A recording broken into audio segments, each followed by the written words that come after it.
Baruch Hashem Yah, Bahashem Yehoshua, Baruch Hashem Yehoshua. Shalom, family. Today I want to talk about strategy in the scriptures and how Yah strategically deals with our enemies, or strategically deals with situations in our lives, and how He sets the stage for our victory. And a lot of times it won't look that way. Initially, it won't look that way leading up to Him answering our prayers or Him fighting for us. And the title of the lesson is The Trap is Set. Okay, so we're going to kind of have that theme as we go through this.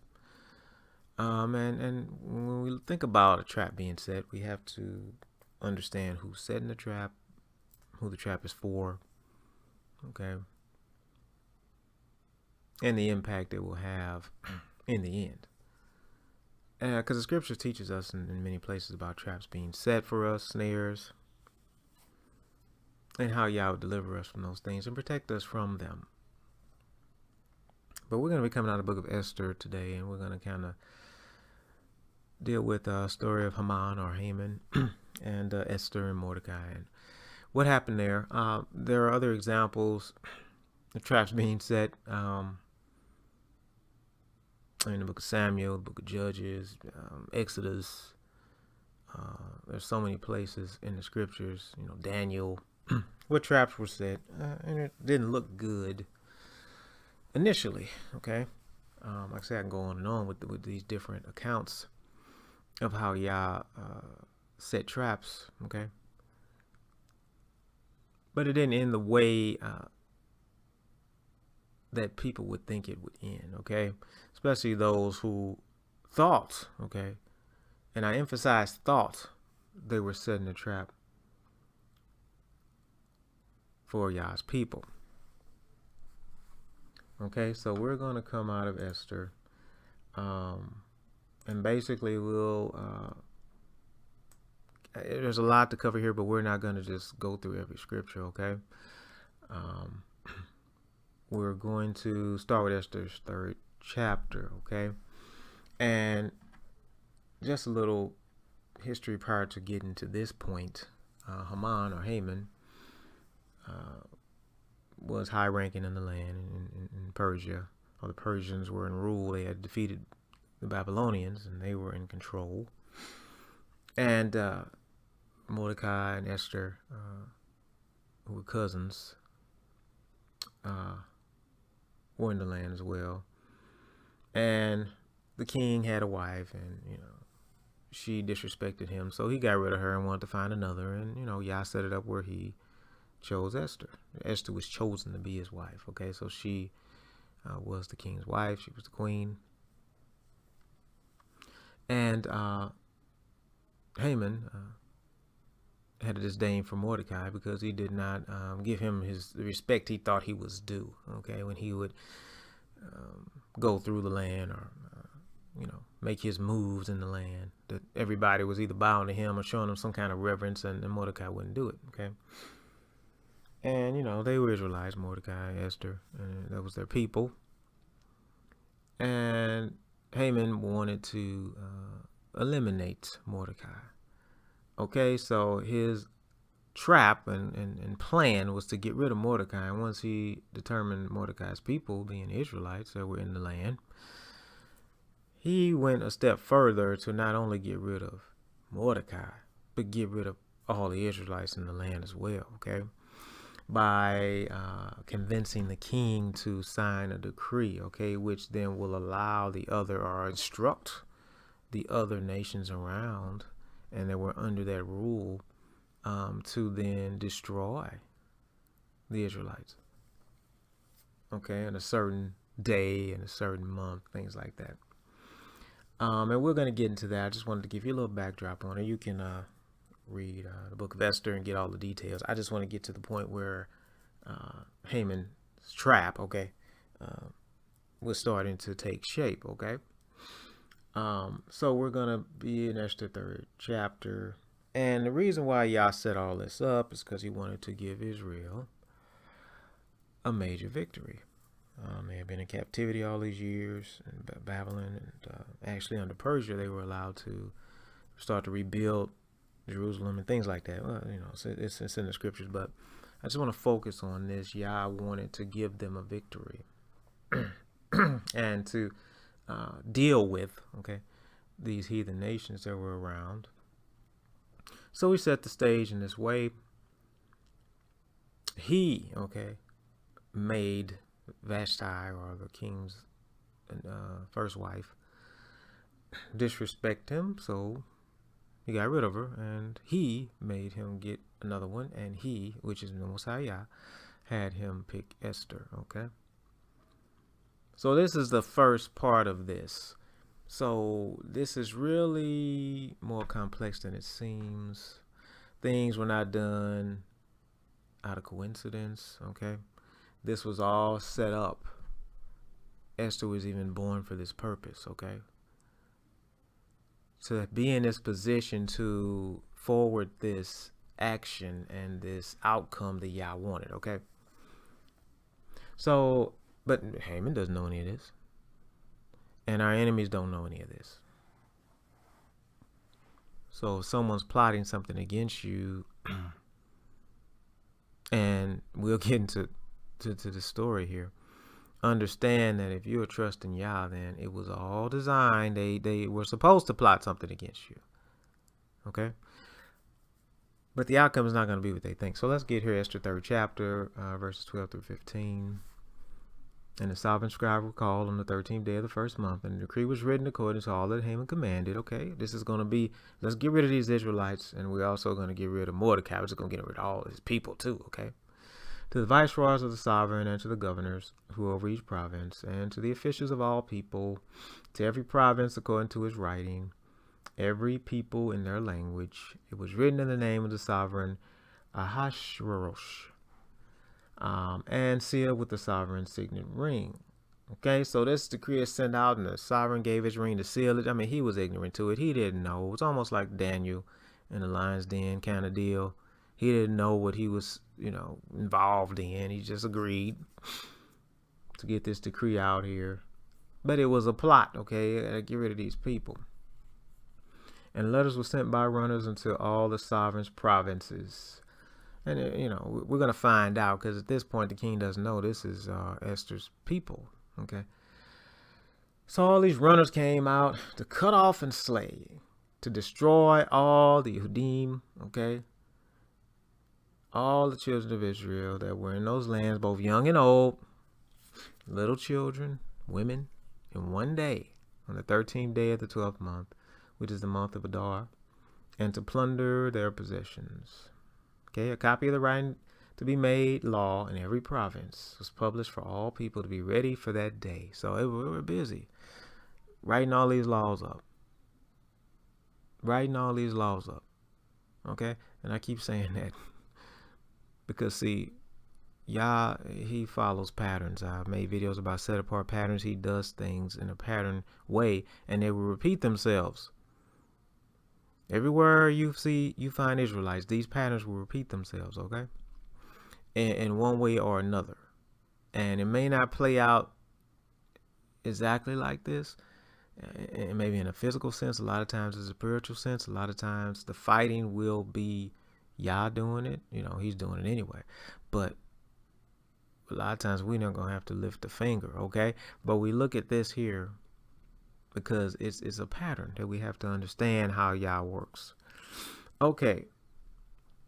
Oh, laws are written, they published, every province. So the runners went out, hastened by the sovereign's command.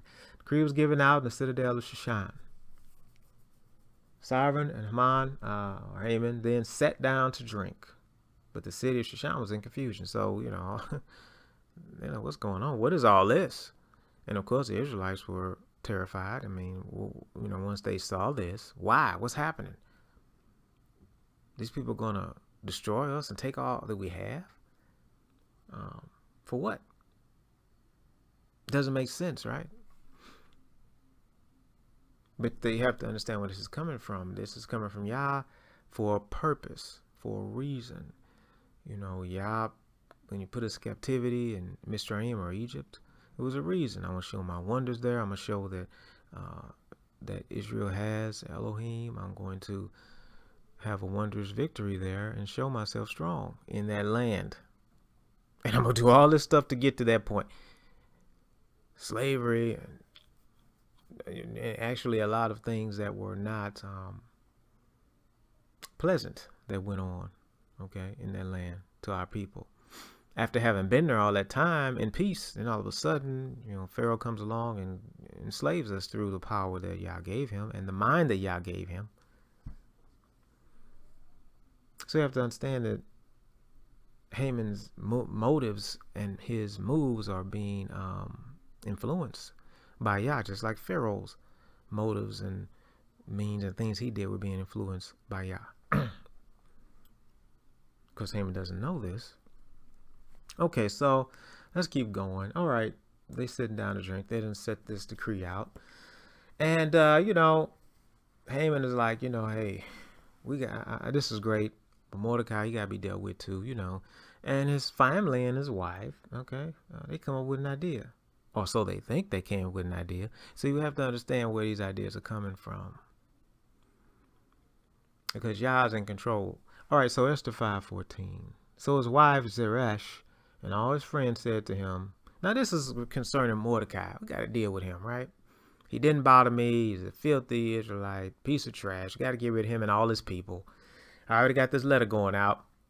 There's some great stuff, but we got to get rid of Mordecai too. So Zeresh and all his friends said to him, let a stake be made 50 cubits high, and in the morning speak to the sovereign, and Mordecai be impaled on it, and go with the sovereign to the feast rejoicing. And the word pleased Haman, okay? He had the stake made. So the trap is set. The letter is sent out. That's a huge trap. Then this gallows is built, you know, to hang Mordecai on. Let's get him hung up on there. So all the traps set. Everything's going according to plan. And that's exactly what Yah is saying. Everything's going according to plan. So there are things going on right now in this world, right? And you may be terrified at the prospect of some of the things, you know, that may be going on right now. But Yah is saying everything's going according to plan. Just like the people who are pulling the strings and getting this plan, you know, developed and sent out amongst the people and, you know, making moves here and moves there to set a situation in place, right? And you don't have to think too hard to know what I'm talking about. They're saying everything is going according to plan, but so is Yah. You understand what I'm saying? Okay, so, the stake was made. All right. Now, I skipped some things here, how Haman went to, you know, get Mordecai murdered. And when he gets there, Yah got a sense of humor. He had Haman take Mordecai through the town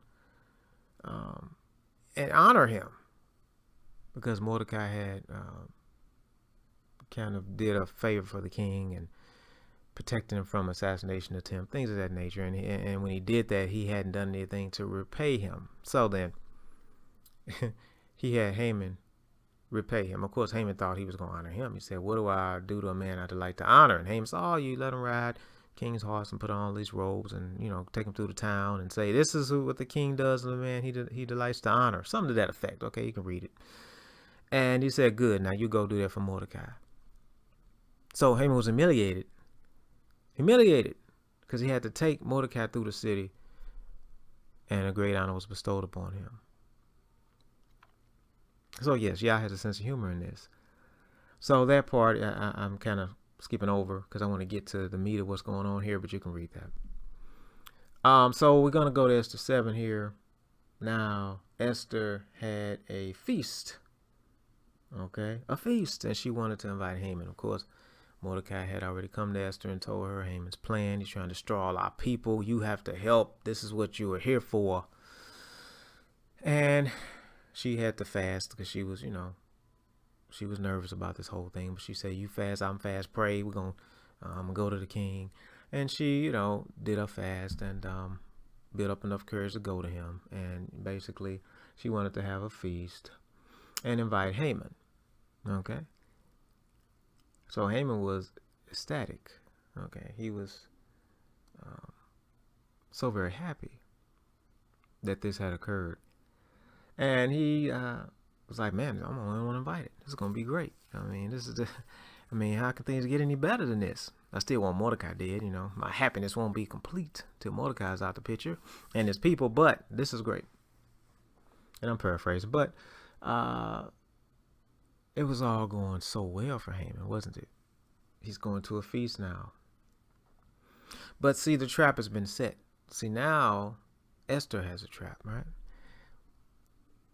So Haman's going to know what it feels like if somebody set a trap for him. Now, of course, so is the land. So all these heathen nations, they're going to know what it feels like too, to have a trap set. And we'll get to that. But okay, so again, think about this. That those who are your enemies, whether on a personal level or a higher level than that, are setting traps. Because people try to set a trap for your so-called friends, so-called family. They'll set traps.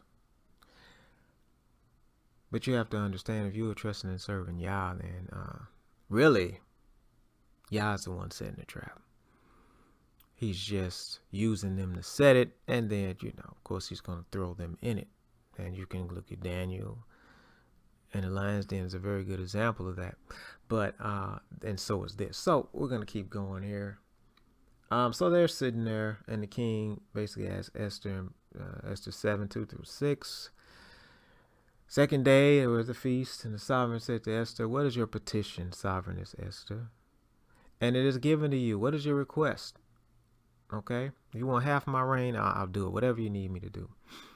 So sovereigness Esther answered and said, if I found favor in your eyes, O sovereign, if it pleases the sovereign, let my life be given me, and my petition, and my people, and my request. For we have been sold, my people and I, to be cut off, to be slain, to be destroyed. Now, I think at this point, Haman started putting two and two together. So, he probably started choking on that meat or that wine or whatever he was dealing with at that time. So she's saying, listen, my people is being sold out to be destroyed. And if we had been sold as male and female slaves, I would have kept silent, although the adversary could not make up for the sovereign's loss. The sovereign, Ahasuerus, asked sovereigness Esther, who is he and where is he, and whose heart is set to do so? And Esther said, the adversary and enemy is this evil Haman. Now, I know we got choking and coughing in. Then Haman was afraid before the sovereign and sovereigness. So that joy turned to fear. That, excitement turned to terror, right? Oh, the plan is working turned to what have I done? What have I gotten myself into? He had no idea that these were Esther's people, the very people of the queen and the land that he's trying to destroy. No idea. And people have no idea that you serve Yah. No idea who your family is. No idea who you are. Until that plan and that trap and that snare and that, attempt to destroy you or to harm you or to trick you or to make you look a certain way or to lie on you turns back and blows up in their face. Okay, so we keep going. Esther 7, 7-10. The sovereign, arising in his wrath from the feast of wine, went to a palace garden. So he went out. Why? Because Yah made him go out. He made him go out for a reason. I'm going to tell you why he made him go out.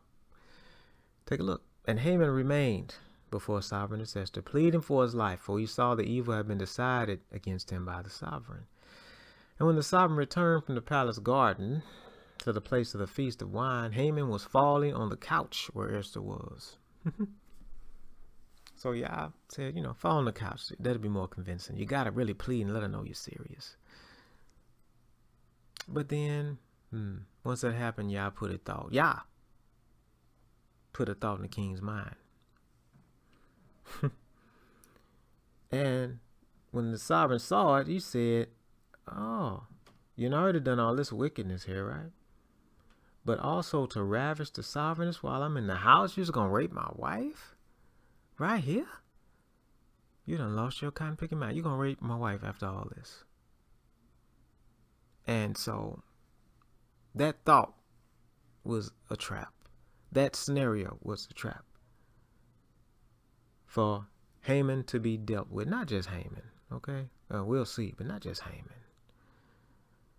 Okay, so, and as the word left the sovereign's mouth, they covered Haman's face. So they come in, snatched him up, covered his face up. And Harbona, one of the eunuchs, said to the sovereign, it gets better.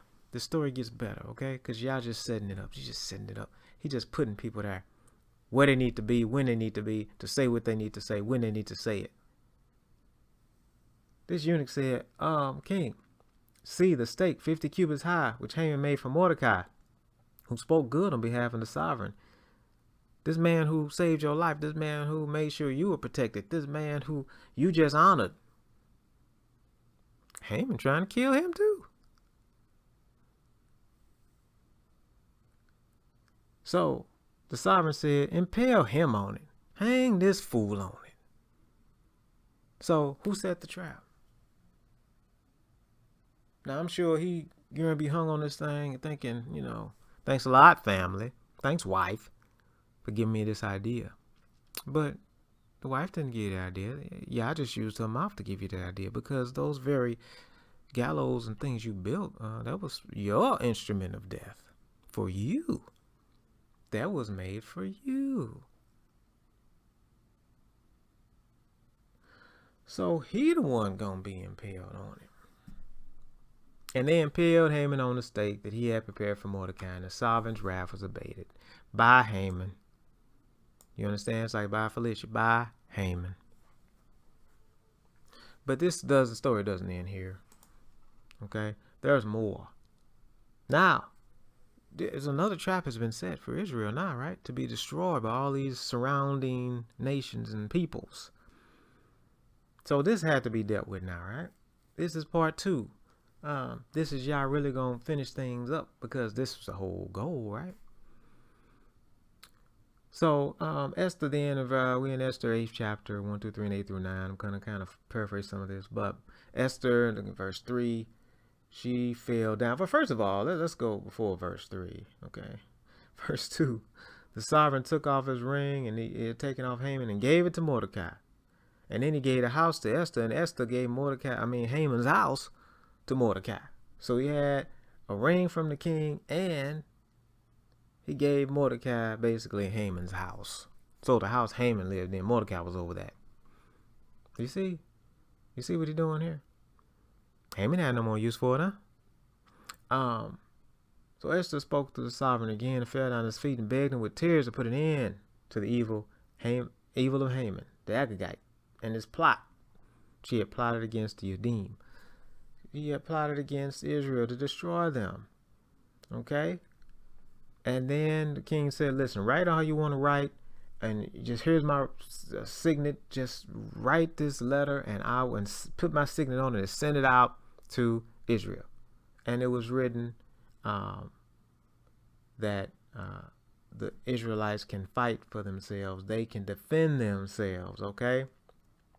Verse 9, the sovereign scribes were called at the time in the 3rd month of Siwan, on the 23rd day. And it was written according to all that Mordecai commanded the Yudim, and to the viceroys and governors and princes and provinces of India to Cush, 127 provinces, okay? To every province its own writing, to every people their own language, and the Yudim in their own writing, in their own language, okay? And he wrote in the name of the sovereign Ahasuerus, and sealed it with the sovereign's signet ring, and sent letters by runners on horseback. Oh yeah, they want some royal horses. I mean, they got there quick. The speedy mares. Get them horses going. We gotta catch up to this so they can get these letters out fast, because they're gonna have to defend themselves, right? That the sovereign, this is Esther 8, 10 through 13, by the way. The sovereign is granted to the Yudim who were in every city to be assembled and stand for their lives, to cut off, slay, destroy all the power of the people or province that would distress them, little children, women, to plunder their possessions. on one day in all the provinces of the sovereign, on the 13th day of the 12th month, which is the month of Dar. Copy of the writing to be made law. Oh, so we got some new law here. It's another law coming. See, a law is going to protect us. A law is going to allow us to fight. Now, the law that allows us to fight is the law of Yah, the law of the Most High Yah, right? And we invoke that law through fasting and praying and obedience. There is a law that is above all laws, and this symbolizes that, right? So here's the law that's going to come down for Israel. All people, so Yehudim would be ready on that day to be avenged of their enemies. Okay? And we keep going. Esther 8:14-17, the runners rode the horses. They went out. Mordecai went out from the presence of the sovereign wearing raw garments. Look at Mordecai set up. Raw garments, blue and white, great crown of gold, and a garment of fine linen and purple. City of Shushan rejoiced and was glad. Look at that. Exaltation of Mordecai, who was supposed to be destroyed.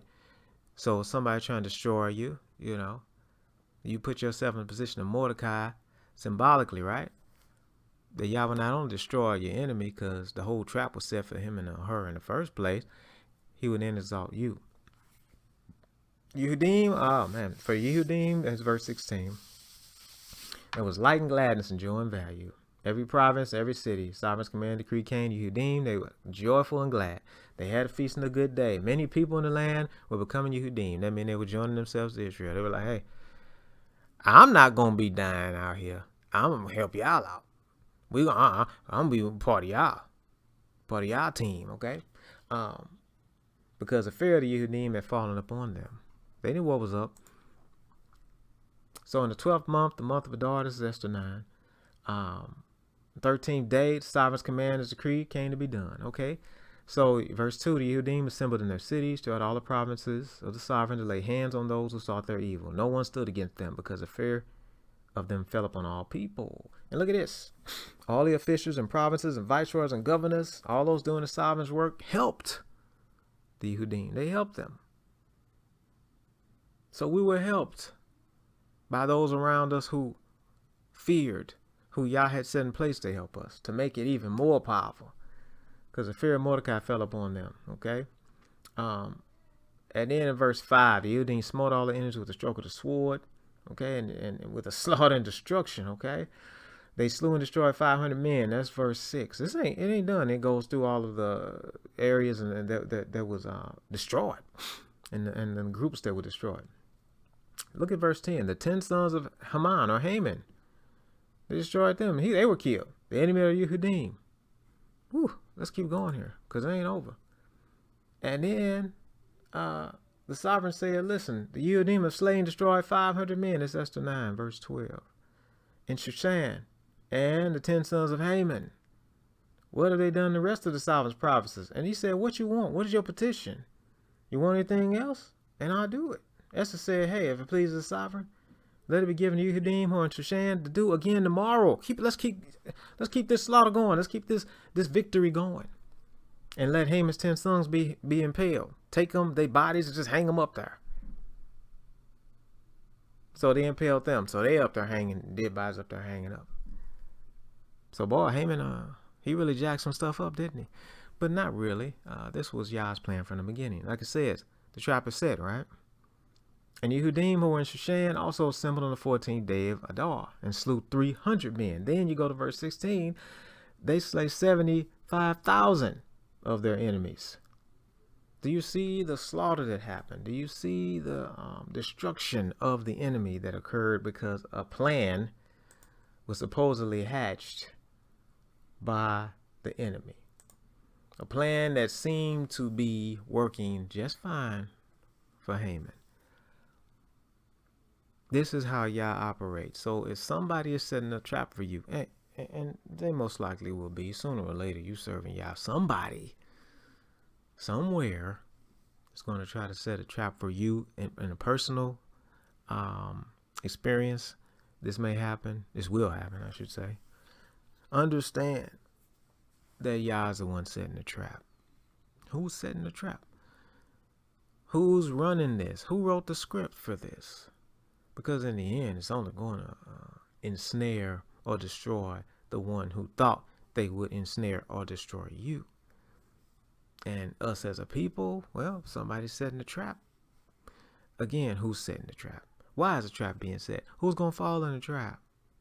Regardless of how it looks, regardless of what laws or things are being passed or things are happening here and there to seem to be destructive, something that you can't overcome, something that's going to wipe you out, something that's going to destroy what you got going, take what you got, what you have obtained, what Yah has given you. You have to understand that who set the trap? This is the question. What did Yah do for our people? What did Yah do when Haman set a trap that was going to destroy all of our people in the land? That laws were actually created to do it. What did Yah do? Another law came down, didn't it? And it superseded and it overcame the first law.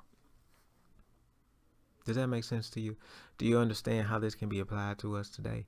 In this day, in this season that we are in right now? Because a lot of fear is out there. And I understand that, but you have to understand that Yah is in control. It doesn't matter how it looks. It looked terrible for them. It looked terrible for our people when we was trying to run from the Pharaoh and he was closing in on us.